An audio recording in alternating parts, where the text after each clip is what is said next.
Well, I was going to show you Maggie there, but Dina made her get up out of the seat. She's been sitting over here beside me. I hope everybody's doing good. Uh, get everything situated here. Hey guys, it's a hat day again. It's a hat day again. Um, one thing I want to talk to you tonight a little bit before we get started. We hope we hope to start something different once we get set up here in Tennessee. We're going to be up there and over there in North Alabama for a little bit before we start up to north, up towards Wisconsin, and then out towards out west. I'm going to try it, see how it goes. On Tuesdays, we may start doing a regular video, not live. We may have something that on there that I'm going to feature what we're going to do Thursday. In other words, we'll have where you can come out. I'll have it come up probably about 6 o'clock on Tuesdays, and you can go on and watch it. It'll probably be about a 10 or 15 minute video of what we hope to cover on Thursday, or it might just have something that we're interested in covering. Maybe some people that are uh, it'll be like an upload, like a video, like something like we put out on our RV channel, where you'll be on there. It'll be a thumbnail, and you can just go over and watch it, and it'll have something like something that maybe some missing people on it, and also some things we hope to cover on Thursday, and kind of give everybody a head start on that. But that will still allow me to, if we get busy on Tuesday night, I'll have it done and up before that. So you can go over there and you watch it anytime. Uh, Only thing I ask that you watch it, if you would, to the end of it, and that'll allow me to still recover some views from YouTube. Uh, but it'll just be a way of kind of keeping everybody interested in the channel, because we are losing about 20 people a month right now, and it's because I guess we're not on too We too can't much. find them. Yeah, we don't know where they are. Won't know where they are. They disappeared. They disappeared. But that's something I'm gonna try, and it may be even shorts too. It may be that we throw some shorts up in there of missing people. I know that shorts on our RV channel makes us more subscribe has gotten us more subscribers than our regular full form videos do, hands down. There's been one or two shorts that I've gotten as many as 15 subscribers on that one short. So you cannot beat that. I mean, there is not cannot beat it. What? Um, I think one of the things for me that is discouraging Mm-hmm. is that it seems like that a lot of people only want us to cover the big stories. Yeah, we talked about that before. I mean, just like we were super excited and really great that that they found that little girl up in JJ up in Burkeville, That was a little Florida. boy. A little boy, I'm He had sorry, long hair. It was a little safe, boy. safe and sound, and nothing had been done to him. So we were really super excited about that. But anyway, we're gonna try that on Tuesday, and it may just and we may try to do some shorts in the meantime. The only thing with we're not sure how that is gonna be. You know what I mean?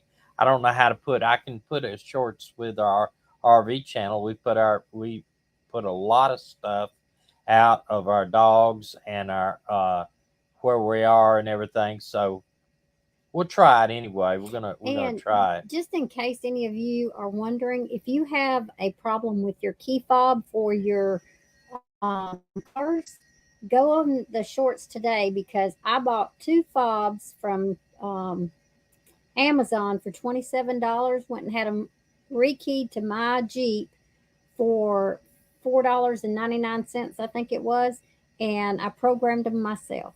So it can be done. And the Jeep place wanted how much? $170 and up for just the fobs. Yeah, just for one for fob. one fob. And I think it was like two something time to get them programmed. $200 and something to get a fob programmed with the fob, by the fob, and get it programmed to your vehicle. Was upwards of At Jeep, $200. it's over $200 or something. So, she took care of it for how much did you got for all? $35 in all of it. For five, for four or five? For two fobs. $35 Okay. for two fobs. It's not bad. Nope. Not bad. Your key is attached to your Honda key. I don't understand, but anyway. Okay, well, we're going to talk about something tonight. It probably is going to be one subject. I do have some missing people attached to it, if that makes any sense. Dina's going to have to help me with this because I have not felt good today as usual on Thursdays. I agree, Mac. I have a headache, but and also we found out today that looks like I'm gonna have back surgery, so I'm not looking forward to that. And we're gonna look into it and get a second opinion and all that good stuff. But that's what the doctor told me today. So anyway, spine surgery, not back surgery. I don't know if it makes any sense. But anyway, this is what we're going to basically cover. Police don't always rush to find missing children. In cities, anyone over 10 years old, 10 is on your own. And I read this, and we're just going to go over it. And I thought it was very, very interesting. And it's going to cover some people missing in these stories. But go ahead. I'm going to let Dina read some. Can you read that? Oops, You can't read that? Your 11-year-old son walks down the street to play with a friend after school. When dinner time approaches, he hasn't returned. You call his friend's mom and ask her to send him home. Distress is palpable in her voice as she tells you he isn't there. He left 45 minutes ago. You're panic and running down the block to make sure there's been no mistake. Your son is gone. Your fingers shake as you dial 911. What happens next depends on where you live. Law enforcement agencies across the country operate under a patchwork of rules that govern how intensely they search for missing children. The degree of efforts often depends entirely on the child's age or an officer's discretion. As a result, the kids of the same age can disappear under similar circumstances and receive vastly different responses from police. In dozens of cities and towns, children's age alone can move them to the bottom of the priority list, according to USA Today analysts of standards operating procedures for more than 50 law enforcement organizations. Once that happens, it takes preliminary investigation of an officer's initiative to move them back up. And, and it all depends, like they said, on the where they are, what town they're in. You imagine if there's something like Chicago or something like that. I was kind of, and I don't know how y'all feel about it, but I was kind of excited to see the Chicago mayor rate changed. She did not get reelected, which she had probably the most crime-ridden city in the United States right now. Okay. It says here for New Hampshire police, the general age cutoff for a more extensive police investigation into a missing child is 17. For Louisville police, it is 10. More than 60% of agencies claimed examined by USA Today set a minimum age at which the missing children are considered critical or at risk, and therefore worthy of a thorough investigation, regardless of the circumstances.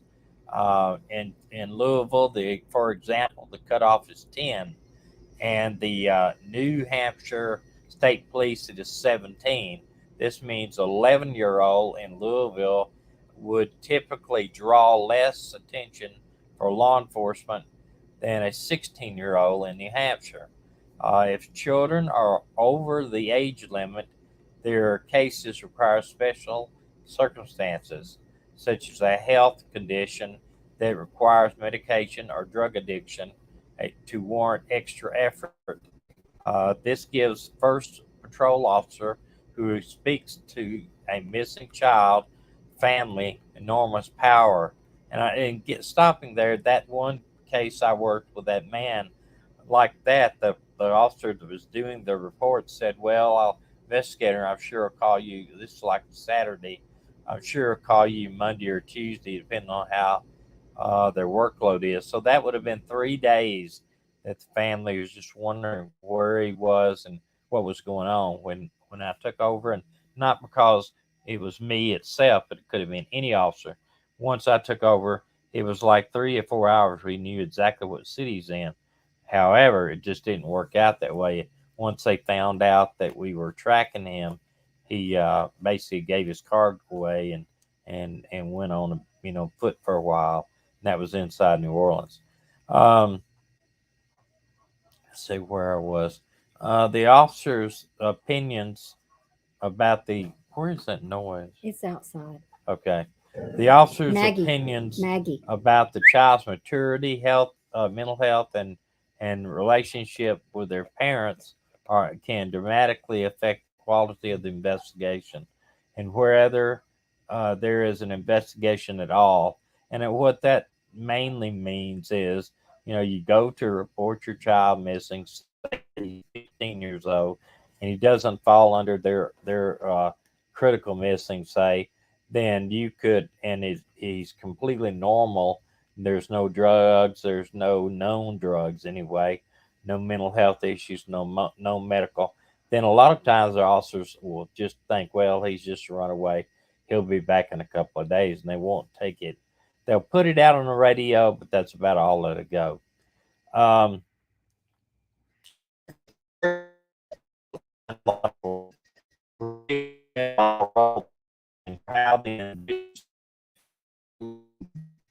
individual cases are being handled and treated and even responded to in the media.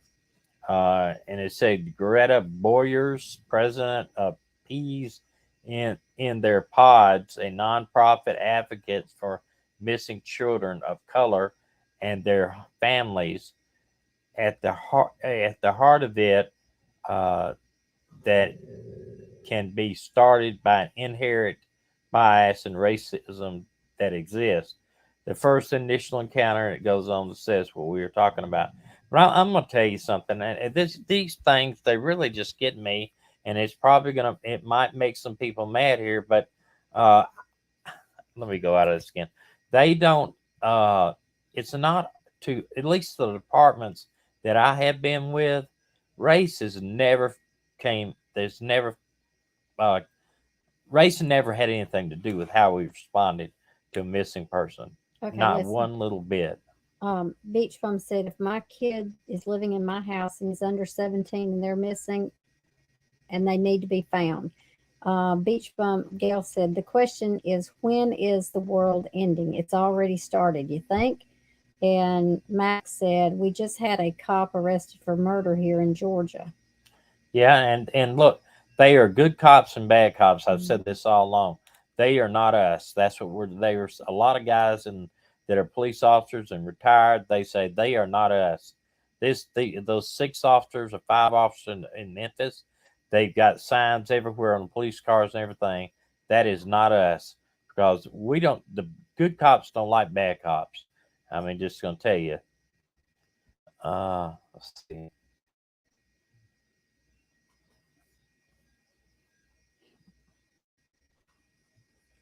Often children who fall outside the age limits of special circumstances listed in department rules receive virtually no attention from law enforcement. And Melissa Snow, an executive director of the National Maggie. Center of Missing and Exploited Children, uh, it is in many scenarios the only person that are aware of the kid missing is in the person is the person that made the report and the person that took the report, she said.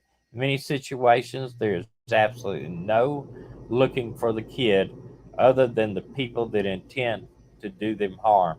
And I'm going to say this, that may be what they say about other departments, but the departments that I have been around, and I've been around about 6 different, or 7 or 8 in the general area, and all of them, the officer took the report. At least they they entered the people into NCIC, and so if they're ever stopped out there, if their parents will let them, a lot of the time the parent says, "No, I don't want them in a crime computer. I don't want them out over the nation. If they don't come back to so that's one thing you got to do. You got to consider the wishes of the parents. And many scenarios, USA Today review of police standard operating procedures as a part of the ongoing examination and disparities in cases of missing people, children. Previous stories uh, detailed why lack of diversity in DNA databases hinders investigations into missing black children and how effective Amber Alerts are in the finding of missing kids. In 2021, 335,000 reports of missing children were sent to the FBI, down from 365,000 the year before. About 90% of them were found. 90%. So you say 90,000 out of every 100,000 were found. That's still about 30 something, 40,000 kids that are still missing. Um,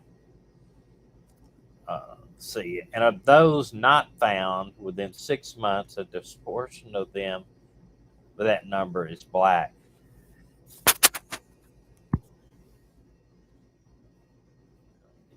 Get the next one. My mouth's getting dry. I'll get you some water. Okay. That police officer that they were saying, he's 22 years old and he kidnapped and murdered a 16-year-old. Said how rapidly and thoroughly law enforcement responds to a missing child can make a crucial difference in the outcome. Thousands of missing kids a year are never reported to the FBI because they're quickly found. The longer a child is missing, the more likely they are, thank you, to be harmed. In 2006 study by the Washington State General, General Attorney General's Office and the U.S. Department of Justice reviewed the cases of nearly 800 missing children later found later found murdered. In 76% of the cases, the children were killed within 3 hours, and 88.5% of the cases they were killed within a day. And we talked about that, and that's what we were scared of the young child that disappeared in Florida. The longer let's see. Because of the limited budgets and personnel, law enforcement is forced to prioritize, said Lieutenant Cyrus Zaffini, who oversees the crimes against children for the Dallas Police Department. But he wishes they didn't have to. All missing children are valuable because they can't take care of themselves long term, he said. And he said the getting into assistance from said they're getting assistance from somewhere. In a lot of cases, it's who they run into in the streets and predators that are out there. And that's what we talked about.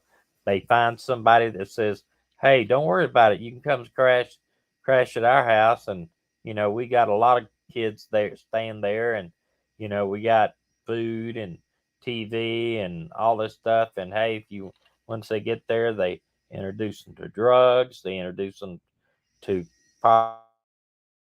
especially if they're on drugs, and it gets from there."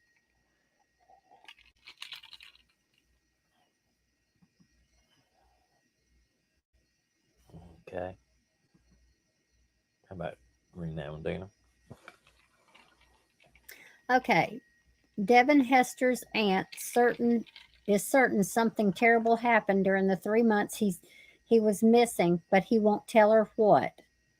Oh. After Devin, then 14, left home in July, officials knew exactly where to find him. He was wearing an ankle monitor because of a pending assault charge.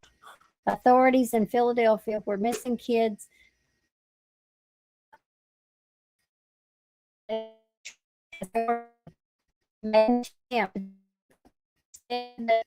shared this location with Devin's aunt, Diana C. Coleman, who drove from her home in Philadelphia to the Hard Rock Hotel in Atlantic City, Jersey, to look for him. By the time she got there, he was gone. 2 days of searching there proved fruitless.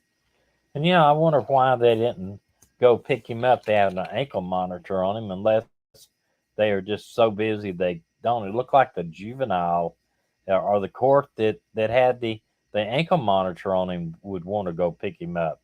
He's in violation of being, for that. Beach Bum says, well, I don't know what that means. Warbling in and out. Yeah. Okay. I don't know. I hope it's not us. Devin Hester. Let's see. Uh, Devin Hester, 13, 2021, with his sister. That was the photo we saw earlier, a few minutes ago. Malika Coleman, then 15. During the pandemic, the two shared their thoughts about police safety with the Philadelphia Mayor Office and Youth Endangerment. Soon after, the ankle monitor was disabled and stopped transmitting data on Devin's whereabouts to juvenile officers, according to Coleman. Uh, they they're looking after this like it's just another black kid missing, and they're not doing anything. She told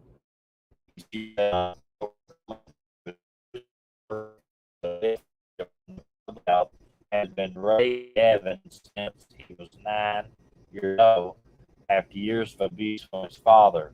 During the COVID-19 lockdowns, he had found his voice, urging kids to get vaccinated as youth ambassadors for nonprofit Coleman founded and publishing an article on International Teen Magazine. Well, he's trying to get them all vaccinated. Big V and this. But the return but to return in-person school caused him to regress, and fight in the cafeteria led to the assault charges. Coleman said her nephew was defending himself from a boy who had been tormenting him for more than 2 years. Uh, Let me tell you one thing. Have y'all? I know it's out there. It's been all over Facebook. There's a video where this young teacher had taken away a boy's Switch, one of these games. They call it A game. Nintendo Switch. And she walked out into the hallway. There's no voice on it. And this other guy runs out, this kid from class runs out of class, tackles and knocks down the woman, and starts kicking her Stomping and on her stomping head on her head and beating her with his fist before they could actually come and you know take him off of her. And Even while they were pulling him off of her, he was he still was kicking kicking her. her. But anyway, they managed to get her or him or whatever he was off of them, and hope in the sheriff said they arrested him for aggravated battery with harm. So hopefully they'll kid some get that kid some help within the penal system. Okay, I don't even know where I was. I think I was right here. Um,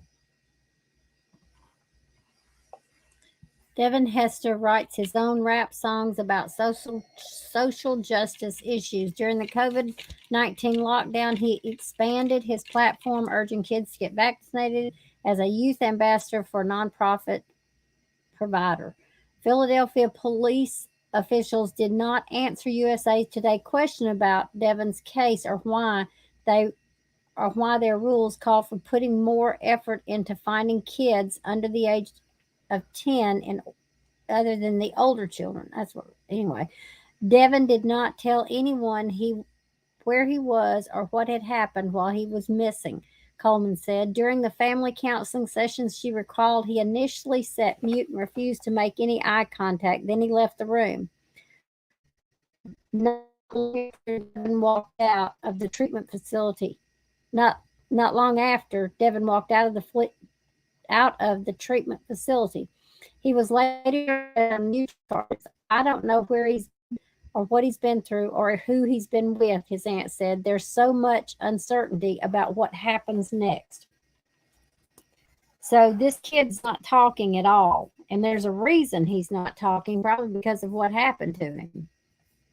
Yeah.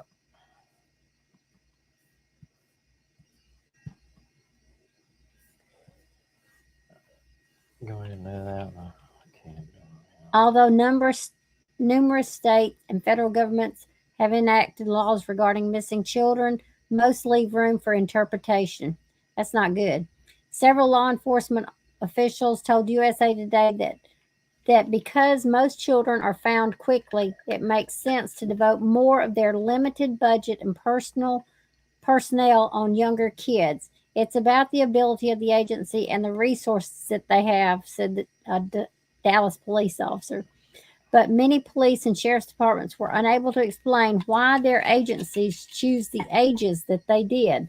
I do think it's arbitrary, said Snow, the National Center for Missing and Exploited Children. I do think that there was probably some decision made around, 12 and under is not a teenager. And so if we're going to focus our efforts, we need to focus on that other category of younger children. Yet missing 15 and 16-year-olds who are more closely resemble adults face a higher risk of sexual assault than prepubescent children, and said the retired police officer. What, did I say something wrong? No, you're right. The person who is going, the person that's going to hurt to sexually abuse a 10-year-old has a very specific mindset. We are talking something. I can't even read that down there. Sex offender. But guys, let me tell you something. To me, I mean, they're thinking that the child is. I mean, all children are in danger. It doesn't matter the age. These perverts out there don't care what age they are. Some of them, like babies. Some of that stuff is totally sickening. I can tell you some stuff, and it's just totally sickening. Some agencies receive guidance from nonprofits, such as the National Center, with choosing cutoff ages. Some pay for policies from Lexapro, a private company that helps departments reduce their civil liability, but even that does not ensure consistency. In Dallas, it tells here in Dallas, children 10 to 17 initially considered low priority. After 30 days, their cases are reclassified at high risk. In Milwaukee, the maximum age for more intense searches missing children is 11, unless other conditions are met. And Lexapro, that reminds me, Lexapro is like a medication, which provides customizable policies to thousands of law enforcement agencies, allows the country across the country, around the country. I can't read it either. Advises them to look to state law when defining at risk. Barring that, Lexapro uses the criteria of 13 and under, a cutoff chosen after consulting the National Center, for Missing and Exploited Children. And I think it ought to be under 18. I mean, if you're under 18, I mean you're I understand that kids will a lot of them will come back, but I don't know, 16 and under maybe. Then if you got a car and you can drive, put it in a different category. But kids, Oh, I what took my medicine. kids like 12, 15, 14, 13. I mean, if you just set it at 10, I mean, I couldn't imagine an 11-year-old. You know, I don't know. Can't imagine that. Uh, and it says the company settled on 13 because children of that age have not established independence from their parental control for many decisions in their lives, have not established the skills necessary to protection from exploitation. I wouldn't think a 14-year-old would either. She examines the age should not determine whether the investigation occurs. Instead, it uh, helps establish whether the child is at risk. I, I don't know. I don't get that. I know that kids would be at risk because they've got Oh, Maggie, they're on no, they're on Maggie. medication. Our burglar alarm just went off. Maggie, no. Okay. Hey, Karen, glad you made it. Um, says here, this is what the critical missing is, how some departments have it here. A person has been reported missing and meeting any of the following criteria. A missing person has a physical, mental, or cognitive, and that's for like dementia, Alzheimer's, disability, drug dependency, or any of at risk issues which subjects themselves or others puts the subject or themselves in danger. District shift commanders shall notify the Sensitive Crime Division or SCD, who will make the first determination to investigate as a critical or non-critical missing child. Man, I would know if I'd want that job. I mean, mm. Said there are reasonable suspicion to believe, and this is another thing, there's a reasonable suspicion to believe the disappearance of the missing person is not voluntary, and or the missing person is a victim of foul play. In other words, they've been snatched or coached into getting something and taken away. The missing person has a mental condition that requires life saving medication or um, procedures, and is believed to be the missing person does not have access to those necessities. Uh, Four, the missing person is missing after a disaster, but not confirmed to be dead, drowning, or explosion. And that might be missing, like during, say, you have a hurricane, but you can't confirm where 50 people are or whatever, or then they would consider that at risk. The missing person is age 11 or younger, so if they're 12, they're not really at risk per se. The missing person is under the age of 18 and has their own minor child in their custody. So they have I guess, a 16-year-old and they have a child Right. and they're missing, they would be at risk. The missing person is suicidal if they mention that they didn't think they wanted to live or wherever like that. Didn't want to live. They thought about committing suicide or whatever. Uh, if you go into see a psychiatrist and you tell him that yes, you have thought about killing yourself, you're probably not going to be able to leave. They'll probably lock you up.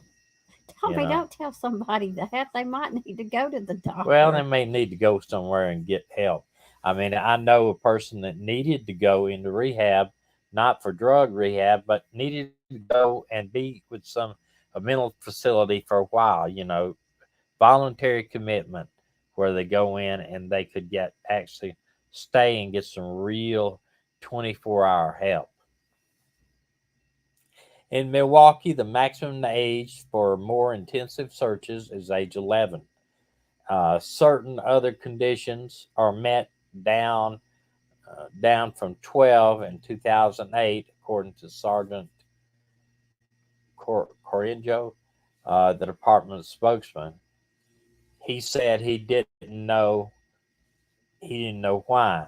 In most jurisdictions, one policy one once police decide the missing child is not endangered, they that status holds indefinitely. In a few, it can change over time. In Dallas, for example, a children 10 to 17 initially considered low priority. After 30 days, the case can be reclassified. I think 30 days is too long. They ought to go with 5 days, or because they could sure get entrapped, or anything that happened. Said if I had the resources, I would definitely bump the down to 2 weeks or maybe 1 week. They said the lieutenant in charge of that unit. There's a saying at the end of the day, all policing is local. The good is that local communities have a lot of say so in the kind of policing they get. The downside, there's almost no national coherence around how policing should be done.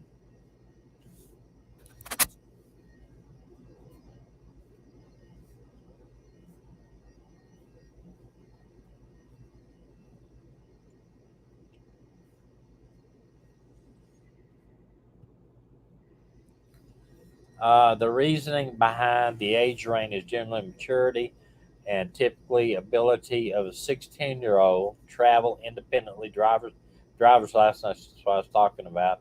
Police information officer Chad Lewis of the Sacramento Police Department said in an email, uh, where police are similar, the reason of often the proximity of the communities rather than the legislative changes and best practices, said the retired Redlands, California police chief and former president of the National Police Foundation. There's a saying at the end of that's what I just read about the communities, all policing is local. I've never heard that. I don't know where he got that saying. I've never heard that all policing is local. That must be something that comes out of the Midwest rather than. No, I've heard that before. You heard all policing is local? Yeah, I've heard that a lot. Well, I hadn't, and I'm not retired. Go ahead. Read that. It's up to each of the nation's 18,000 law enforcement agencies to ensure their procedure reflects best practices and make sure officers follow them, but that doesn't always happen. In Cleveland, Jasmine Torres plans to file a complaint against the police department for how they handled the disappearance of her daughter, Jaden Rose Rentus, in October. Jaden was was never had never run away before. Often she would climb into bed with her mother at the end of the day, sharing teenage drama of her life. They were close.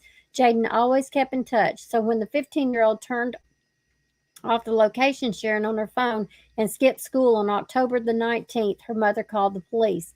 In Cleveland, children 14 and older aren't treated as endangered unless they fall under one of 9 exceptions, including they are believed to be in life-threatening situation.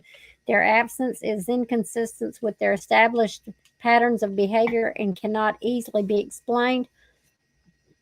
So they, wait a minute, or they are involved in other circumstance that would lead to a belief that the juvenile is at risk. Jaden categorized as endangered right away, according to the department spokeswoman. Under the department rules, that meant her disappearance should have been treated urgently as a younger child triggered by the neighborhood search. A supervisor should have come out to the scene. The rules state the public information officer should have been notified. These things were not done in Jaden's case. That's all. Yeah. Case, you said was your last word. That's not the word right there. It Well, says interviews. okay, interview. So now that's all. Hmm. Okay. Cheat No More said they ain't never heard that. I have. I heard it from I don't up in. believe Yes, I did. Oh, I heard it the up. day Jaden disappeared, she called her mother several times from her friend's number, saying that she was safe and would come home when she was ready. Now, see, that's the problem right there. I understand she might have called, but it doesn't mean she's safe. She might have been forced to say it or whatever. Um, but still, that's not good enough for me. My parent, if I had a child run away, That called me on a friend's phone and I said I'm wouldn't care if safe. she called me on her phone. Yeah. That's not. I'm still coming after you. Torres, nevertheless, called the Cleveland police about 10:30 that night, according to the police report. Officer accompanied Torres and to three homes that she believed her daughter might be. Some some of them and more than once. Torres said that, but they did not conduct a full scale search. The police report states that checks are made with a friend, a list of hospitals in the morgue. It makes no mention of the neighborhood search. During the brief phone conversation, Clarissa No, Sierra's Sierra, something like. anyway, told the USA Today she is not notified. She was not notified of Jaden's disappearance. That runs contrary to department rules, which state that if an endangered missing child has not been found within 2 hours, the public information officer should be contacted. Such decisions can have ripple effect because the department does not issue a news release about Jaden's disappearance. The media decline to cover it. And I'd say for somebody that's that old, they're probably not going to. It's a lot of people say, oh, they just ran away. The police did not issue any public alerts about Jaden's disappearance either. Under federal guidelines, she did not qualify for an Amber Alert because she ran away. However, she could have received a secondary alert known as a child is missing. Only children who have ran away repeatedly are disqualified from getting this alert, which are coordinated through a national nonprofit organization. According to police reports, responding officers didn't ask for a photo of Jaden. Department rules state the reporting person for all missing person reports whenever possible. Such photos can be used in news release, posters, and other public uh, publicity about missing persons. Yeah, I'll be honest with you. I don't eat all the missing people that I've heard of and runaways and everything. I've never seen a place uh, do a news release about a 15 or 16-year-old unless they've got a medical emergency, unless they think they've been abducted or kidnapped. They just don't have all this. They don't show I mean, unless there's real special circumstances, the media is not going to cover it. First off, the media will not cover suicides. They hardly ever cover suicides unless there is like somebody sitting on the bridge, and it's something that has been like an ongoing thing. They had a camera out there, the police are out there trying to keep him from jumping, or a girl, or whatever. They don't cover it. And when somebody dies, like of a suicide, the media 9 times out of 10 will not cover it. They don't want They don't repeats. want where that is don't. They just don't cover it.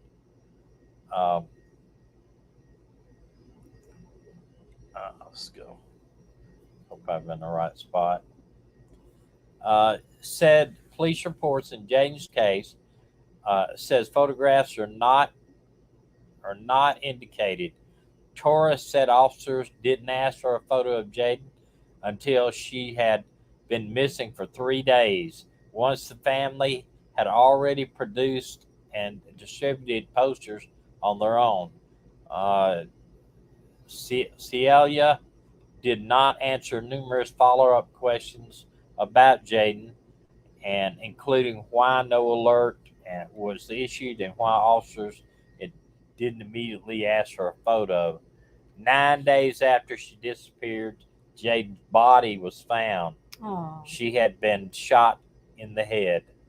And I can understand why people are very upset about this, because it looks like the police dropped the ball, and they probably did. In the least in at least two jurisdictions whose handbooks are reviewed by USA Today, an officer belief that the missing child is mature beyond the years of reason enough to stop looking for them. In Concord, California, police departments allow officers to be considered to consider the sophistication of the juvenile when determined whether a follow-up investigation is warranted. The police department in DeKalb County, Georgia, which is a jurisdiction a part of Atlanta, and several surrounding cities, must conduct immediate and continuous follow-up investigation for a missing child ages 11 and younger. For missing childs 12 to 14 who have disappeared, there is no guarantee officers will make a concerted effort to find them. Who lives in Atlanta? Who got somebody that lives in Atlanta? Here, beach from somebody yeah. There's quite a few of them live around Okay. it that live in Georgia. in Georgia around it. Yeah. In fact, Mac lives in Walton County. Beach bums there. T.S. Jackson's in the mountains. Okay. Kind of wish we were in the mountains. Maybe we'll see them. Maybe we can do a meetup. Investigations of these cases may depend on the circumstances and maturity of the child, the department manual states. And how are you going to know the maturity of the child, though, if they disappeared? These policies, along with the police rules that treat adolescents differently from younger children, runs contrary to research on brain development and the adultification bias, in which the child, particularly black children, are viewed as more grown up than their chronological ages. Young adult brains don't fully develop until about in their mid 20s. That's what you've said along a lot of time for boys. And boys don't their brain damaged until what age? Dr. Dobson says men are brain damaged until the age of 25, but that was 30 years ago. They say now it's the age of 40. I don't agree. Men are I don't agree with that. Men are brain damaged until numerous studies have found age of 40. teenagers tend to act on emotions rather than reason. Studies have that uh, shown that the I can't pronounce that, the amygdala, I don't know, which is associated with feelings. It's something in the brain, develops early, and it's a part. Okay, it's part of the prefrontal cortex. I know where that's at. It's in the front of the brain. It allows people to think rationally before they act. As a result, teens find it harder to make good decisions than adults. No matter how mature that they may appear, said, I guess it's Mr. Lawrence Steinberg, an distinguished professor of psychology and neuroscience at Temple University.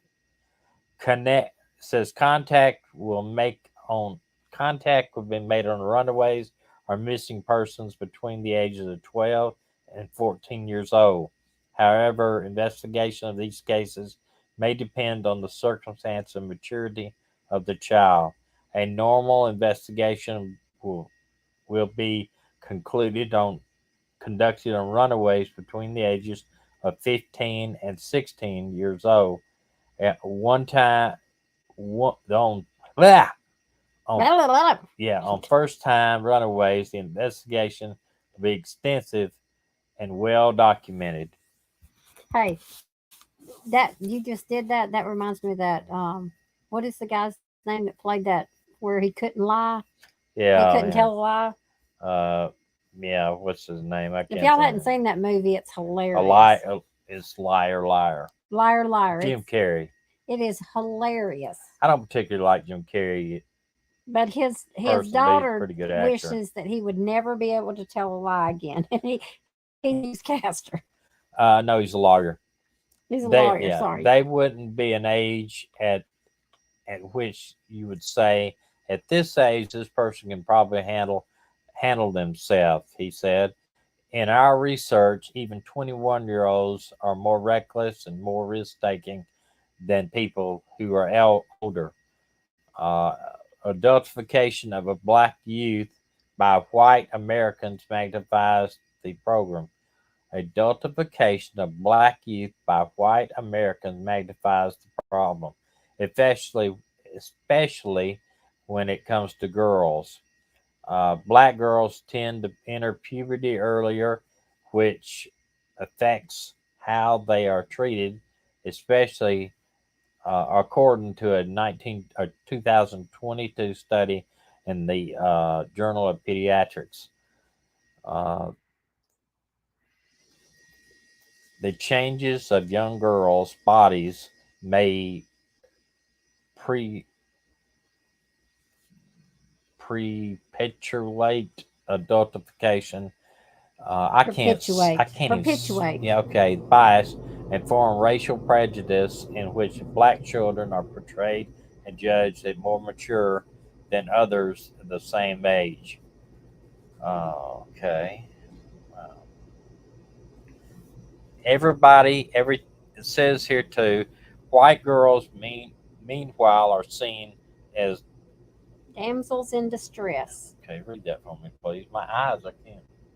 Everyone, everybody, everything stops. Let's help them because they're out there in this cruel world and they can't handle and need help. She said. But for the children of color, they're okay. They're out there in the streets. That's what they do. They'll be back. See, I never saw that in any of the departments I worked at. Anybody was a truly missing girl or missing No, teenager. I never saw it. Beach Bum has a cat named Thomas. Really? Yeah. She said she just pointed the dogs and the cat sat down too, I guess. Okay. Said it was just her runaway. And the last time It Jasmine. wasn't just her running away. Okay, read it for me. The last time Jasmine Torres saw her daughter alive was 6 days after she went missing.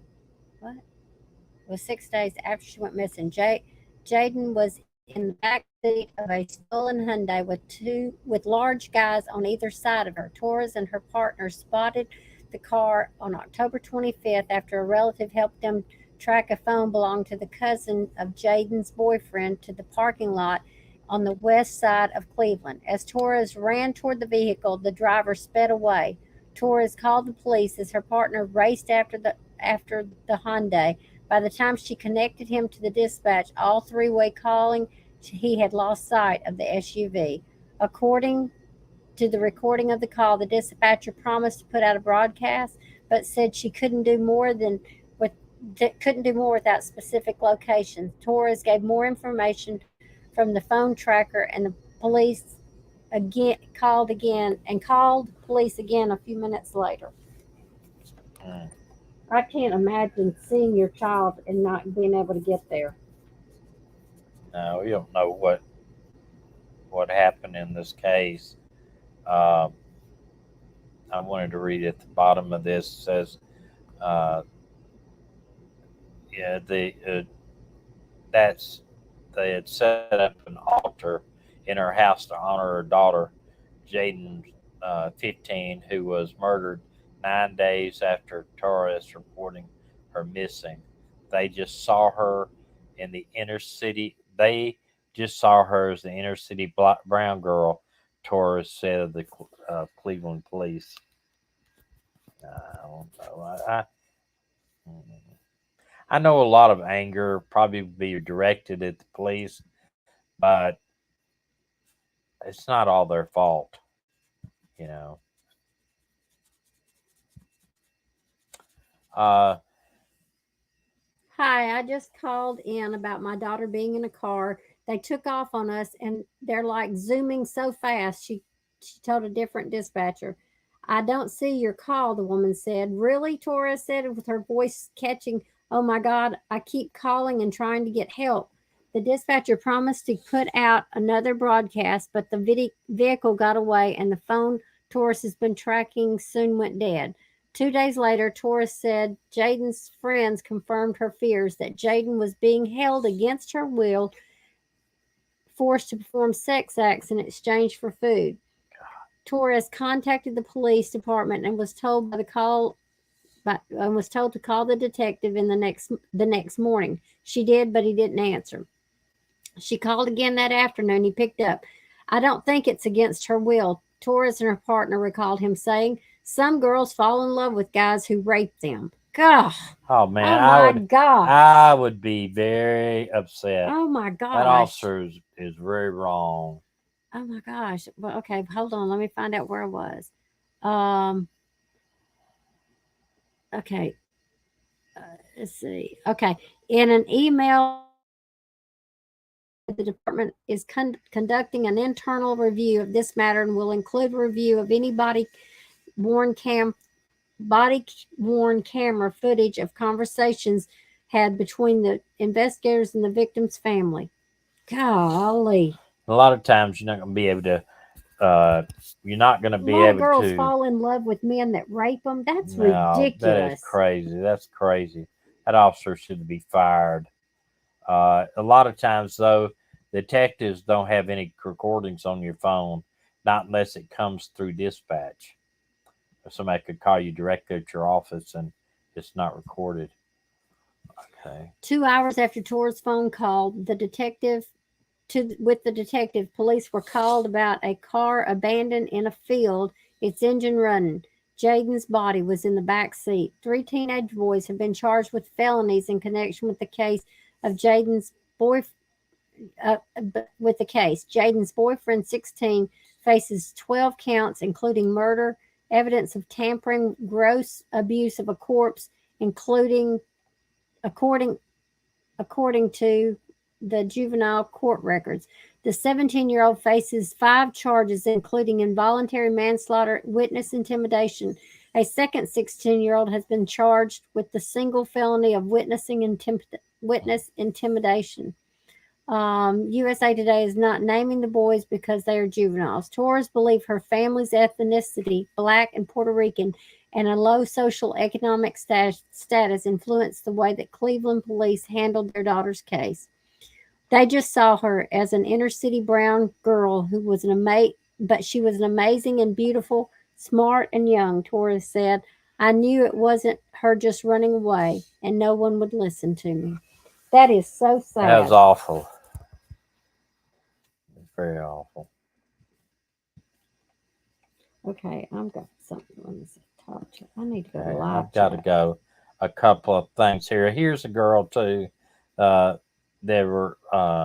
They came up and said Alexia Patterson has been missing since 2002. Odds are you don't know her story. On the morning of May 3rd, 2002, Alexia Patterson's stepfather walked her to the corner of a crossing guard guided the 7-year-old across the street toward Highmont Community School in Milwaukee. At the end of the day, she didn't come home. A month later, and more than 1,000 miles away, Elizabeth Smart, 14, went to sleep in her bedroom in Salt Lake City. By the morning, she was gone. The cases differ in many ways, but one factor is un, unacceptable. Elizabeth, who is white, was found 9 months after her abduction. Alexei, who is black, is still missing. But I don't know I about don't, that. I don't think I'm going to tell you, I have much respect for Milwaukee police. I several of them, they seem to be very attentive. They've had several of them killed up there. I think they've had 3 or 4 killed in the last 5 years. They're just doing their job out there, and I would have a very much problem trying to compare those two cases. I have seen difference in the way people are treated, but like I said, I've never seen missing people. Uh, and it said the timeline. These are the two. The timeline. Here's how the case of Alexa Patterson and Elizabeth 21 20 years ago, as police worked to locate two girls, which is advocates and experts argued the race is the key factor in the way authorities reporters handle the cases. It's marked the first time a nation media paid serious attention to such disparities. And like I said, that may be the media, but going again in departments that I have seen, it's just not it.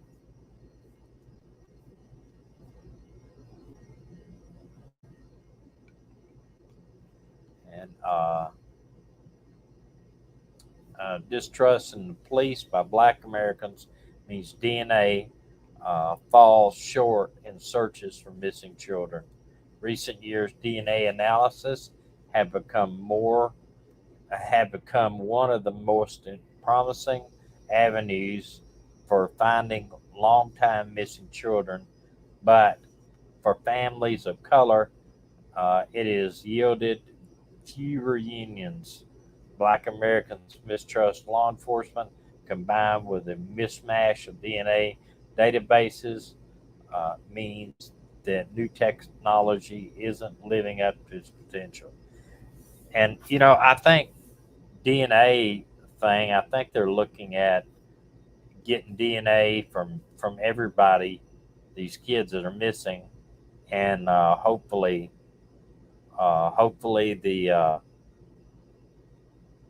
they match them up. The attention and a post about a missing kid gets on Facebook depends on their race. Now, see, I don't. I look up all the time on Facebook for these kids that are missing, black, white, Puerto Rican, everything, and they all make it to Facebook. But I don't know. Research have shown that news media and police pay less attention when people of color disappear. We found it's also true for Facebook and audience. And in 375 videos featured on Facebook by the Missing National Center for Missing and Exploited Children, the average views and posts about white girls are more than 63,000. For black girls, 38,300.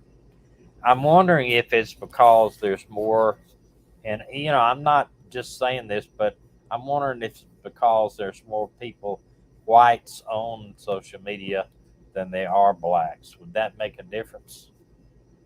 What do y'all think? That's a good question. Do you think there's more whites than they are people of color on social media? Okay, they're not answering yet. Cheat no more. You said up here, I was reading that, hold on. You said said, my cousin was able to get Ann Wilson and Nancy Wilson of rock band Heart to sign and draw angels on a poster for me. But you also said, my cousin became a millionaire at 19 years old. He became senior VP of 3 record companies by the age of 45. His father coached him all along the entire way. He had help Wow. with reasoning and skills. Cheat no more. I don't know if you've been on here when we were talking about our son in Nashville. You can go to YouTube and look up Dakota Green, and he's got a bunch of album or not, a bunch of songs on there. But one of them, they're all good to me. I'm his mom, of course. But anyway, I don't know if there's any way you could help our boy, but I mean, he is paying his dues, and he's been up for he's been up there 3 years. years, and he just can't catch a break. The people he was working with have they've treated him not both of them. One of them has really treated him rough and has lied to him and everything. And so I don't know if you could help our son, but check him out. It's Dakota Green on YouTube. And tell your cousin he's written about 400 songs, and Curb Records called him a phenomenal songwriter, but his singing sounds too much like Rascal Flatts. And I love Rascal Flatts. I don't know what that has to do anything have to do with anything though. I mean, what do you think? Do you think there's why that they say people of color are not viewed as much as whites? Are they less? I would like to know how much people of color there are looking at Facebook and you know what I mean. I don't know if that makes a difference. Makes no difference to me. I report on blacks, whites, or anything. I mean, our daughter basically is a person of color. She is Korean. She's not. She tells me all the time she's not white. I was showing her one day that I had a darker tan than she did, and no, you're I. She said yes, but I said I'm darker than you are. I said you're white. She said no, I'm not. I'm not white. So even though uh, I don't know, it's you know Cheat no more. I don't know if you noticed it, but Beach Bum put a link to his YouTube channel for you to go and listen to. If you want me to write it out, I can. just I'm going to her tell you something. send her an email or We have something. done everything that we can. We've prayed. We've asked God for favor. We met this guy that got him to Nashville. They paid him for 3 years to write music, but they've never done anything with him. And he's to the point of just about giving up on his music. He really is. Last year, he called us, and I thought that was the end. But anyway, it may not be. But if you want it, if she can give you your email, you can send her some. Yeah.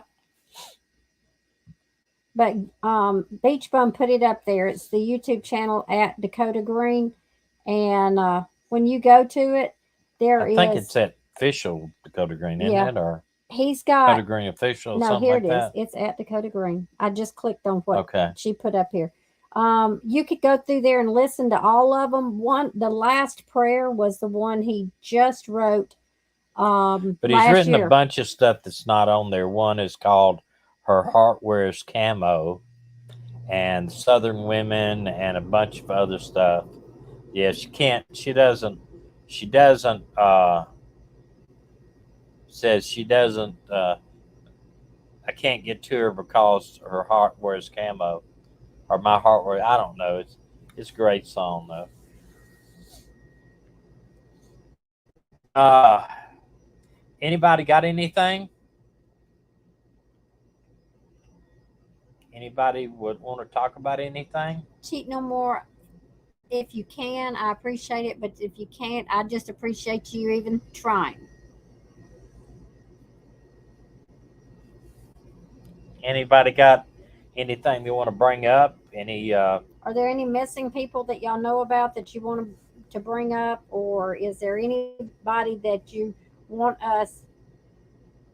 He does. Oh, TS. He does pop. He does country, and he does Christian. He does all three of those. Yeah, he's Yes, T.S. Murdoch was convicted, which yeah, he I am was. Hey, shocked. listen, I personally, I was up and down at first. I was thought he was guilty. I told her, me and Tony were talking about it. I said, look, I think he's guilty and all that. And then Tony talked to me about some things. He had watched a lot more of it than I had. And then I watched his testimony. He probably made his lawyer probably made a mistake by letting him get on the stand, because they didn't really have anything until he got on the stand. I mean, they had no blood evidence, no DNA. You know, and how could somebody shoot their own child? Gosh, I just don't know how. But the way I understand it is there was no life insurance involved in it. I don't know how you could do that. Hey, Sing to Me asked us a question. Um, Hold on. Sing to Me said, "Do you know where your online engagement is? I have two friends trying to get to come on your show." yeah, hey, I'd love to get somebody to come on if you email me, have them email me, or you could email me, tell me what they want to talk about, and if you would do that, then we could do something maybe next week on a Thursday. My issue is this: we're leaving. What day? They can let us know. Just Yeah. tell them to contact us at the What are we? When are we leaving here? Tuesday or Wednesday. We're leaving Tuesday, Wednesday, but we'll be in a place we have pretty good service. I have Starlink, and we have pretty good service in Tennessee where we're going to be for a few days. But just if you email us at the missing live stream at gmail.com, and we'll wait for me to get back in touch with them, or be glad to do something. Be glad to. Uh, I don't know about that case. I just didn't watch enough of it to just say. I just don't understand how anybody could kill their own son and or wife. I just really, really, really, don't know how they could do it. Any news on Cody Bixby? Uh, no, not that I know of.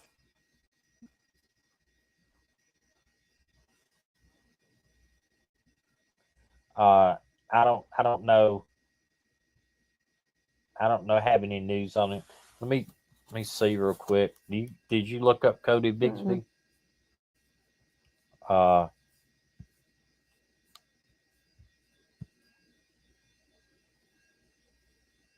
I haven't T.S. Jackson. I haven't talked anymore to AK. I'll be honest with you. We've been trying to knock out all these doctor's appointments, so that I can then get a hold of AK. I had to had an MRI last week, and I just went to the doctor today to get my read and see me all this stuff, and he wants me to go see a spine surgeon to get his opinion. So I've been busy with all this other stuff, and I have not talked to AK, but I will. I will. Yeah, Beach Bum. I don't know. I don't I don't know either. The thing that gets me about that case is they decided so quick. They went back and voted, and that was it.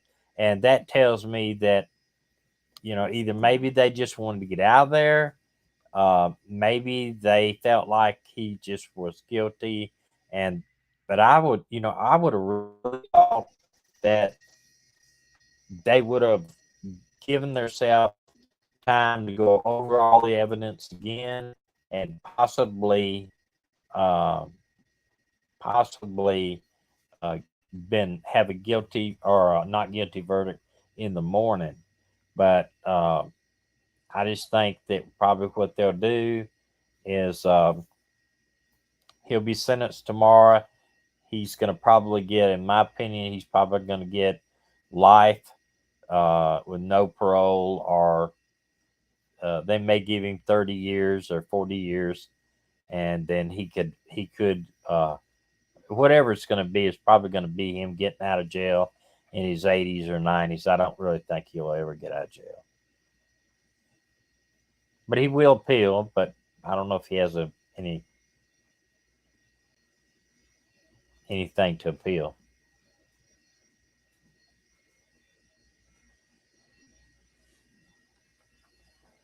30 years to life, he'll probably get life. The judge is, they say the judge is pretty set. I mean, the judge says, he's guilty, so he'll probably, you know he'll probably be gone in prison for life. And here's the thing, though, uh, he did not. He was motionless when they announced the verdict. You know, I don't know. On the stand, he was not. I I don't know. He showed no emotion though, pretty much in this trial, and that's what kind of I think got him. I heard one of the jurors was thrown out because they talked to about the case to some of their relatives. How they found that out, I don't know. They've replaced 4 of them, they said, jurors. Yeah, yeah, Lake Superior. That what is that song? That was a Dolly Parton song, wasn't it? Yeah.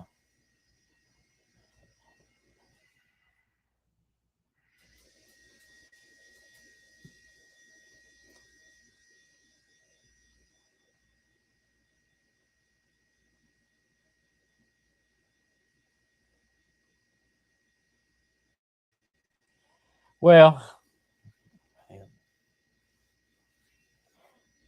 nothing else to talk about. Well, they're talking. I can't get there.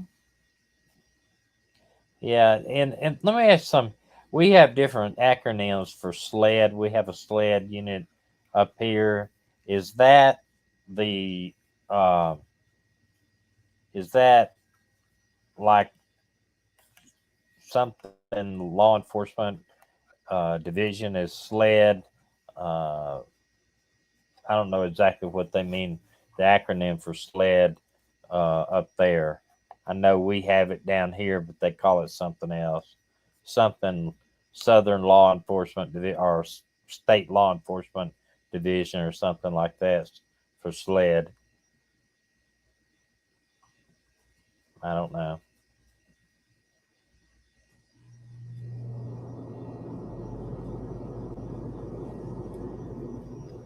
All right, ladies and gentlemen. Okay, that's South Carolina Law Enforcement Yeah, South. Division.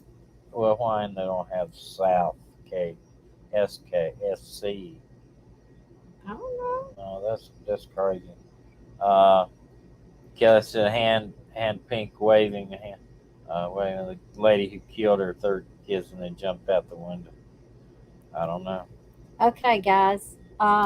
We're gonna go If you have prayer requests, send them to us. Put them on our comment page, or um, on our email. I'm Send us an sorry, email. Maggie just jumped up in the driver's seat of the RV and she's just laying there looking. Uh, Turn this around and get to see our Mag. She's sleeping. She's sleepy.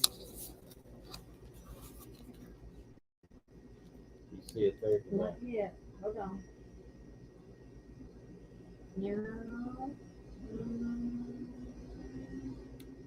Yeah.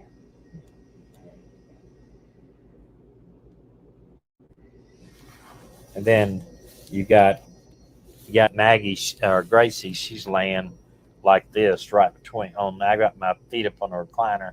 She's laying right between my legs like that. And Moses, I think, is still outside. He's been in and out all day. No, he's in there on the bed. Uh, Tommy used to put it in the banner. What? The missing live stream at Gmail. I could do that. Well, I've got it. I think I got it on the screen. I thought. He's gonna make me a wrench. I'm gonna be one of those I don't know how I can make you a wrench. I'm gonna have a wrench by my name. How do I make you a wrench? Can somebody make her a wrench? I can't. I don't know how to make you a wrench. We have to read about it again. We forgot. So, cheat no more. We'll be praying for your husband and also for your strength and for your peace as you go through this time with your husband. TS is going to be a grandmother. TS, get you a journal and start writing to that grandbaby. You won't be sorry. I just put in a safety deposit box 12 of my journals that are full of the dreams that God gave me, the poems God gave me. In the middle of the night, He would give me poems, and my kids, funny things they said and did, their prayers. Some of y'all are new. Let me tell you something funny that Dakota, when Dakota was 3 years old, he came in the bedroom and I was getting ready for church. And he looked up at me and he said, "Oh, Mommy, you look ravenous." And I said, "Well, thank you, sweetheart." And then I got to thinking, what has he been watching on TV? Because I monitored everything they watched. And so anyway, I looked at him and I said, "Dakota," now he's 3. I said, "Honey, what does ravenous mean?" And he looked up at me and he had white curls. His hair was white and curly and he had big brown eyes. And he looked up at me and he said, "Fuzzy." Y'all, I really would not have remembered that if I hadn't written it down. Cheat no more. I love the journal idea. I started when I was 15 and I have journaled ever since. So, hey, we can't live forever, but we can tell our grandkids and our great grandkids or our kids about the funny things they said and they did. And you can just love, that's a way to love. And a lot of people are doing it on the internet. They're writing letters to their kids or writing, letters to. Or putting it on Facebook. Which the Facebook, I've lost so many stuff on Facebook. I don't. Pictures and everything. I don't know where it's Give them a book they can hold in their hand and read about. Yeah, I think it makes a lot of difference. When I pass away, my kids are going to really enjoy reading. All right. Good night, y'all. All right, we kids, love y'all. We love you. Talk to you later. Hey, we'll see you in Atlanta, maybe. Maybe.